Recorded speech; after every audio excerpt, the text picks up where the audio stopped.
Bem, amigos, boa tarde. Nós estamos aqui ao vivo com Pedro Venceslau, de São Paulo, e com a Flávia Seligman, de Porto Alegre.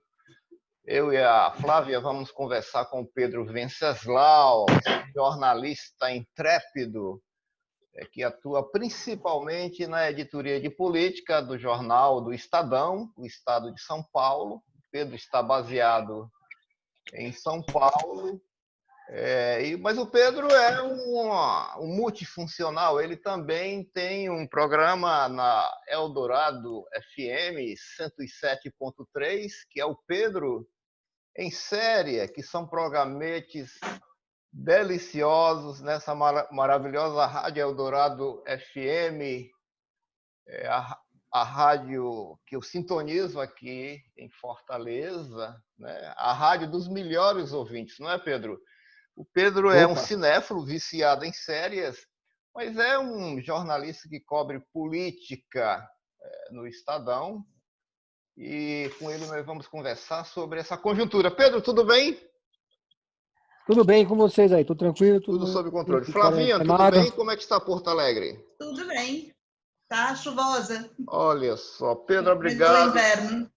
Obrigado, Pedro, pela tua disponibilidade de falar com a gente. O Pedro, como falei, é jornalista, foi editor da nossa grande revista Imprensa, né, onde nós convivemos bastante naquele período da revista Imprensa. E o Pedro tem participações ótimas também, é um multimídia, como eu falei, tanto na TV Estadão, na internet, quanto nas suas participações no Roda Viva, que eu adoro. Pedro, vamos falar de política primeiro? Depois a gente fala de cinema. Vamos conversar com o prato quente. Como é que você está vendo aí essa conjuntura de Covid-19 que foi no Brasil, agora também nos Estados Unidos, mas principalmente no Brasil, a Covid-19 criou um cenário de politização do vírus, principalmente com essa polêmica aí da cloroquina sim, cloroquina não. Bom dia, Pedro. Bom dia. Bom, a gente primeiro tem uma certa esquizofrenia política acontecendo, com vários governadores e prefeitos que até outro dia defendendo o isolamento social de forma muito radical, especialmente o governador João Dória aqui em São Paulo, que assumiu um pouco essa linha de frente que antagoniza com o presidente Jair Bolsonaro, que era o Bolsonaro querendo abrir, o Dória querendo fechar. Mas o Dória também aqui em São Paulo montou um comitê de gestão do coronavírus, que tem um dos melhores médicos infectologistas do Brasil. Até pouco tempo tinha o Davi Wipe, que teve que sair para fazer uma moção. Tem o Gabardo, que era o número 2 do João Dória, do Mandetta no Ministério. Tem o pai do Boulos, do Guilherme Boulos, que me fugiu o primeiro nome dele agora, que também é um infectologista de mão cheia. Quer dizer, o governo de São Paulo vinha seguindo rigorosamente as orientações da área técnica e médica do governo, deveria ter uma guiada de 360 graus e começou a abrir. E eu estou acompanhando aqui por São Paulo. Essa abertura acontece no momento que os médicos está ainda para chegar ao pico da pandemia. Então, os hospitais estão com lotações muito próximas do 100%, o volume de dados aumenta e nós estamos assistindo uma abertura. Então, politicamente falando, houve agora um alinhamento da ideia de abertura do governo federal com o governo estadual, mas apesar disso, eles são adversários políticos fortes, né? O governo federal hoje está completamente isolado. E agora, no domingo, vai ter uma manifestação na Avenida Paulista, que, aliás, eu vou cobrir, paramentado, etc., mas eu vou lá.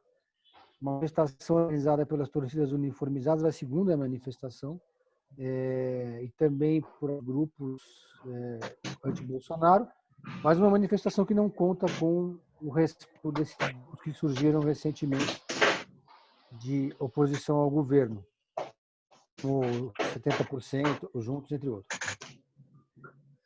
Mas essa manifestação na Paulista domingo vão ser de grupos separados? Eles vão se encontrar para ver aquele enfrentamento como aconteceu? Não vai ter manifestação contra o governo. Essa determinação aqui do Estado de São Paulo, manifestações contra o governo num dia, manifestações para o governo no outro dia. Eles estão fazendo como nas torcidas uniformizadas, é campo único. para que não haja esse tipo né? Agora, há um temor muito grande sobre essa manifestação de domingo e que apareçam por lá infiltrados do campo da direita, pessoas que possam querer tumultuar para justamente reforçar a narrativa do Bolsonaro de que esses movimentos são formados por pinheiros, terroristas, etc. Tudo que o Bolsonaro quer nesse momento é que tenha confusão da população no domingo. Briga, Enfrentamentos. enfrentamento, gás lacrimogêneo voando para um lado para o outro, para ele poder dar um corpo para esse inimigo que ele criou e que então era um inimigo fantasma, ameaça comunista no Brasil. Enfim, não tinha substância esse discurso do Bolsonaro. Não existe ameaça nenhuma comunista no Brasil. O CDB está vivendo, lutando para conseguir chegar na cláusula de barreiras. O PCB nem existe. Então a gente vê que agora se esses movimentos das torcidas organizadas, que são tradicionalmente violentas, tomarem a forma de embate lá Black Bloc, aí o governo vai poder começar a dizer que tem aí um inimigo que precisa ser combatido. Aí tremendo perigo, né? Agora, Pedro, essa relação conflituosa do governo central, do governo federal com a imprensa, isso, historicamente, os governos sempre criticaram a imprensa, mas não com esse nível de acirramento, de enfrentamento, de escolher alguns veículos para bater o próprio Estadão, o Estado de São Paulo, onde você está, foi objeto de críticas duras, né, do governo federal, principalmente quando o jornal, amparado pela lei da informação, pediu acesso às famosas resultados do teste de Covid-19. Como é que você vê esse acirramento, essa coisa eletiva de ver na imprensa um inimigo, como nas melhores democracias, a imprensa é uma guardiã da democracia, como tem feito no Brasil. Os grandes veículos no Brasil, sem a ação deles, nós estaríamos aí num cenário muito mais obscuro do que estamos vivendo. E o pior de tudo é que a gente está vivendo esse momento da imprensa em que os nossos jornalistas estão na linha de frente também, entrando em hospitais de campanha, acompanhando manifestações, ou seja, correndo risco de contaminação, cobrindo um presidente irresponsável que coloca manifestantes sem máscara para hostilizar a imprensa, e a gente está vivendo tudo isso no momento que teve um corte de salário para quase todos os veículos de comunicação, pelo menos todos os impressos. A gente teve um corte de salário de 25% na Folha, no Estado do Valor, todo mundo teve o salário cortado, sendo que o pessoal está trabalhando 12 horas por dia. Os repórteres que cobrem Covid estão trabalhando jornadas extenuantes.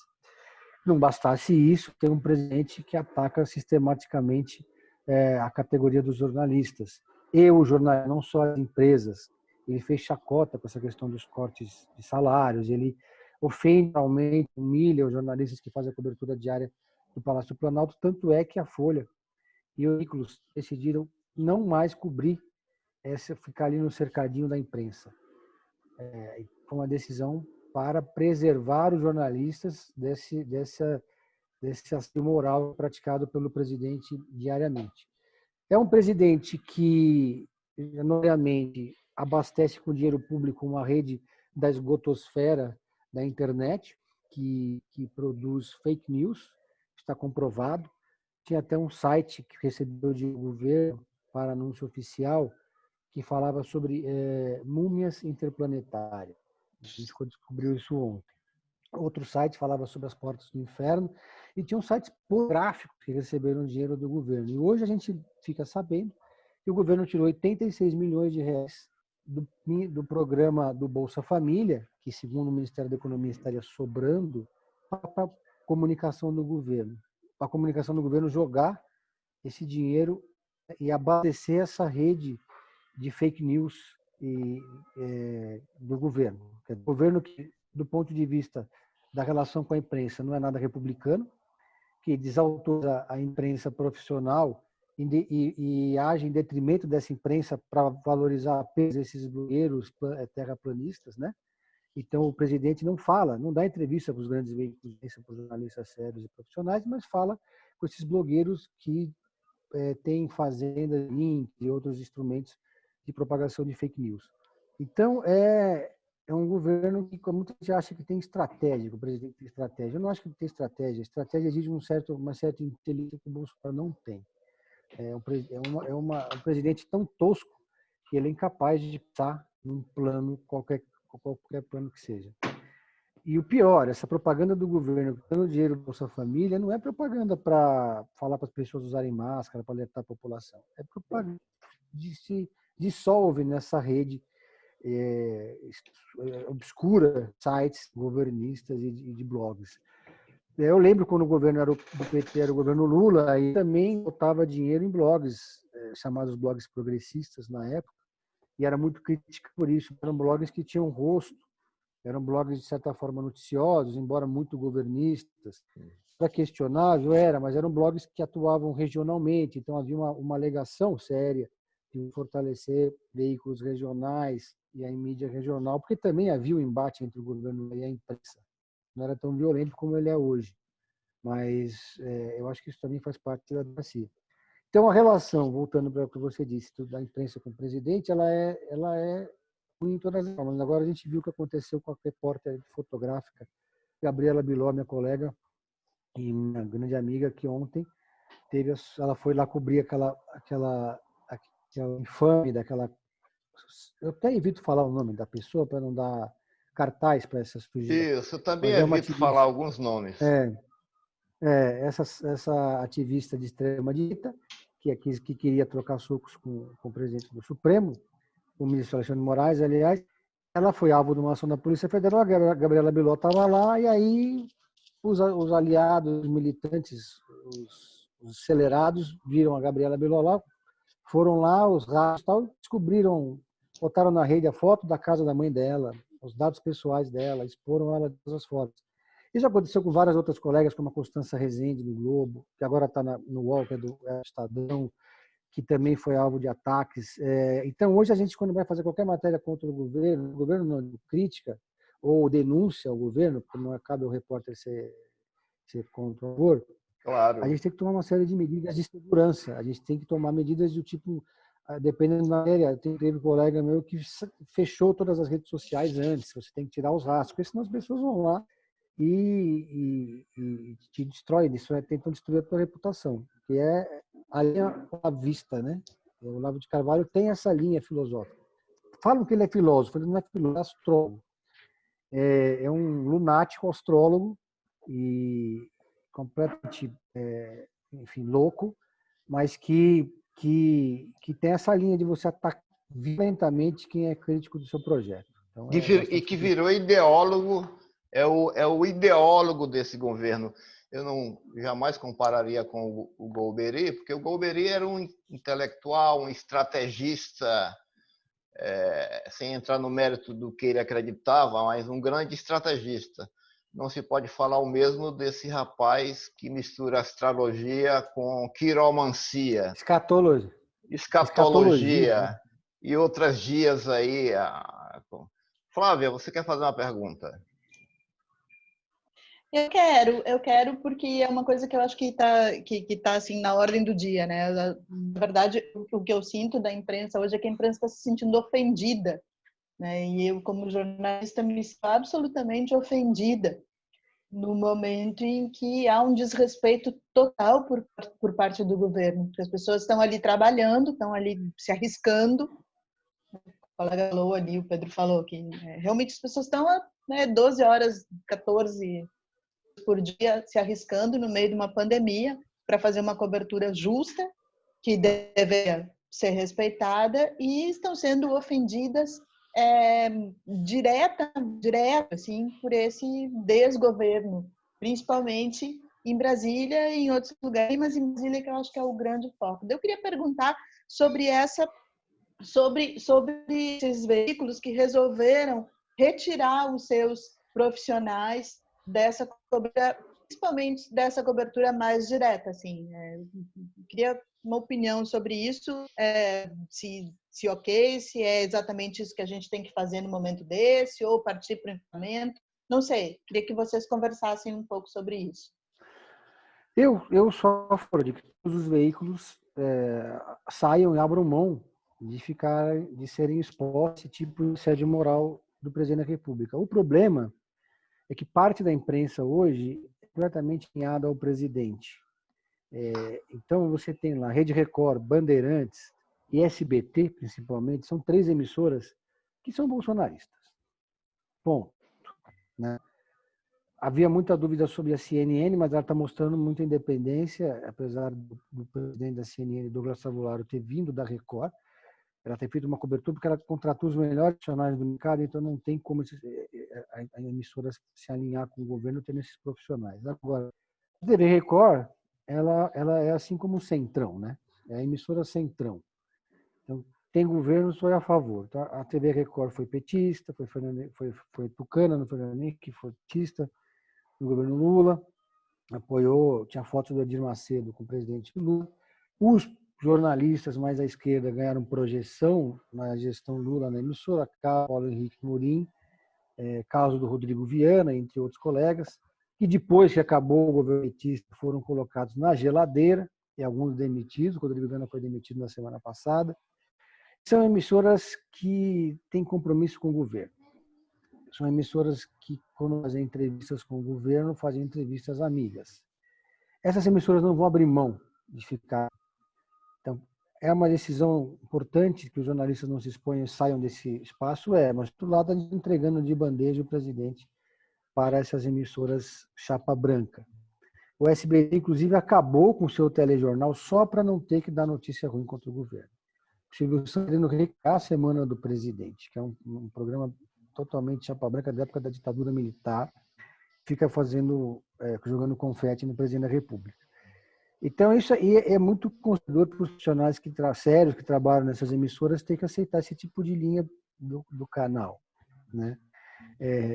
Enquanto você vê que a Globo News tem, por exemplo, tem tido um papel bastante crítico. Os jornais também, o Estadão, a Folha, tem feito editoriais diariamente muito duros e críticos em relação ao governo. E aí o governo vai e isola esses veículos. Né? Agora, Pedro, a gente percebe claramente que a mídia impressa, principalmente a mídia impressa, aí Estadão, Folha de São Paulo, Globo, são atacados cotidianamente pelo governo. Existe uma ira do presidente contra esses veículos. E não fora a ação desses veículos, nós estaríamos desprotegidos. Eles estão funcionando como um escudo no sentido de não ceder 1 milímetro em relação a essas diatribes do governo federal, essas tentativas de minar a democracia, porque as manifestações orquestradas dos domingos são tentativas claras de minar a democracia. E os jornalistas, você jornalista, que está no meio da cobertura, vocês também, não só os veículos, quer dizer, os jornalistas também são objeto da ira. Sim. Não, existem ataques coordenados contra determinados jornalistas que matérias. Um dos exemplos foi a Patrícia Campos Melo, que foi alvo de uma campanha difamatória terrível. Ela filho e foi uma coisa que ela teve que sair das redes, etc. Como eu falei agora da Gabriela Bilói. A gente está lidando com milícias, né? Não é só aquela diatriz que você fala contra a imprensa ou um post que você ataca um jornalista ou critica um jornalista, até porque está na democracia. São ataques abaixo da linha da cintura, porque a especialidade dos bolsonaristas é atuar na rede e eles sabem fazer isso muito bem. Eles comandam essa tecnologia como ninguém. Então, e eles sabem eles são todos muito hackers, eles sabem como entrar no seu Zap, como invadir a sua conta, enfim, eles sabem infectar a vida das pessoas. Então é uma luta bastante difícil e vamos dizer assim, os movimentos democráticos precisam aprender muito ainda a lidar, a operar no ambiente virtual, porque não abaixo da linha da cintura. eles ainda dominam a narrativa da internet e das redes sociais. Isso a gente tem que aceitar e procurar se aperfeiçoar, né? Quer dizer, é uma guerrilha virtual, são milícias virtuais, não são apenas milícias reais, mas são principalmente milícias virtuais, que têm o domínio dessa narrativa e conseguem transformar as redes sociais em ferramenta de distribuição de informações falsas. Eu acho que existe uma operação que ela, inclusive, começa no Palácio do Planalto, que ela existiu na campanha, iriam fazer na campanha, mas foi muito potencializado com a máquina da Presidência da República. Então, claramente, essa ação, vamos dizer assim, a ideia, a construção da narrativa começa ali com o Olavo de Carvalho, começa ali no Gabinete do Ódio, do Carluxo, que é totalmente influenciado pelo Olavo de Carvalho. Eles dão, digamos assim, a palavra de ordem, o trigger, né? E, a partir disso, eles instrumentalizam os bolsonaristas que estão operando nas redes sociais e esses blogueiros sujos que atuam pelo governo. Esses blogueiros jogam essa narrativa na rede, um deles os robôs, etc. E os bolsonaristas que estão na base, são geralmente todos muito de baixa cultura, né? Eles compram essa ideia e também reproduzem, né, como uma pirâmide. E, paralelo a isso, esses blogueiros que recebem a narrativa de cima do outro, eles recebem dinheiro do governo, como nós já dissemos antes. E esse dinheiro abastece as partes que eles usam para ampliar a estrutura, para botar mais robô, para botar mais gente com... Não sei se vocês já viram que é uma ilha de robôs, são vários celulares que ficam todos conectados numa sala e que vão disparando esses robôs. Aí você tem ilha de links, tem 1000 formas. Esse pessoal com dinheiro na mão opera com mais estrutura. E tem uma estrutura que está montada e já funcionou com o patrocínio de empresários na campanha, né? Eles davam lotes de zap para jogar fake news. E uma estrutura que funcionou muito azeitada na campanha dos empresários, como o Luciano Hang, como dono da Biorritmo, como dono da Coco Bambu, caras são empresas que a gente deve estar sempre. Esses empresários, essa estrutura ganhou musculatura quando esse grupo chega no poder na presidência da República. Então, por barbaridade que o Bolsonaro faça, é impressionante que ele ainda tenha essa força nas redes. A gente vê que tem. E ainda tem aí uma porcentagem do eleitorado brasileiro que é isso mesmo, que é bolsonarista e que saiu do armário, digamos assim, e que se pudesse saia matando gente no mercado, né? E esse pessoal tá com a bandeira do Brasil, a bochecha de verde e amarelo, falando num plural majestático, como se eles fossem representantes da população brasileira. Tu não acha... Desculpa. Não, só fazer uma pergunta. Tu não acha que seria um momento, talvez, de uma força-tarefa, assim, entre comunicação e arte, para se colocar na fala do dia do país?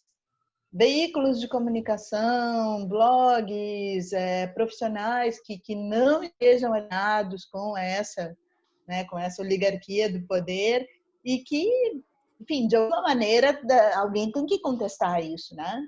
De alguma maneira tem que se contestar, de alguma forma, seja como for. A gente vai ter que brigar de alguma maneira e dar a cara e brigar, assim. Difícil. Pô, aqui eu moro num estado absolutamente bolsonarista, que é o Rio Grande do Sul, mas o interior, né? Muito bolsonarista. Se bem que na capital a Manuela está liderando aí, né? A capital é uma coisa, o interior é outra. A gente tem um interior ruralista extremamente forte, o Bolsonaro vai ganhar de novo. Uhum. Olha, infelizmente. Eu tenho uma matéria recente mostrando que, assim, diferente de 1992, no momento do impeachment do Collor, naquele momento você tinha uma oposição muito forte, articulada, o PT no seu auge, mas que conseguiram criar o caldo de cultura, levar ao impeachment. Mas na hora do impeachment, do vamos ver, várias organizações da sociedade civil se juntaram para não ser um movimento do PT. Então você tinha a OAB, a CNB, entre outras, que levaram o pedido do impeachment, lideraram o pedido do impeachment. O que está assistindo agora, nesse momento, é uma oposição completamente desarticulada, vivendo uma briga intestina, fratricida. O PT lutando muito mais para ter a hegemonia da esquerda do que para derrubar o presidente. O PT se recusa a integrar qualquer frente ampla contra o governo. O presidente Lula deu uma entrevista recentemente desautorizando qualquer petista que assinasse qualquer manifesto contra o governo, claramente pregando que qualquer movimento, segundo Lula, tem que ser lido pelo PT. Quer dizer, há uma preocupação muito maior com a sobrevivência política do partido que com qualquer tentativa de derrubar o governo e depois lá na frente ver quem vai liderar o movimento. Loucura. Por um lado, diante dessa imobilidade da esquerda, o que tem acompanhado é que o surgimento de uma série de movimentos que não são das entidades tradicionais da sociedade civil, como a OAB, por exemplo, ainda não, mas que são movimentos que unem figuras do espectro partidário de A a Z. A gente tem pelo menos assim 4 grandes movimentos que surgiram. O Juntos, como 70%, Pacto pela Democracia e Basta.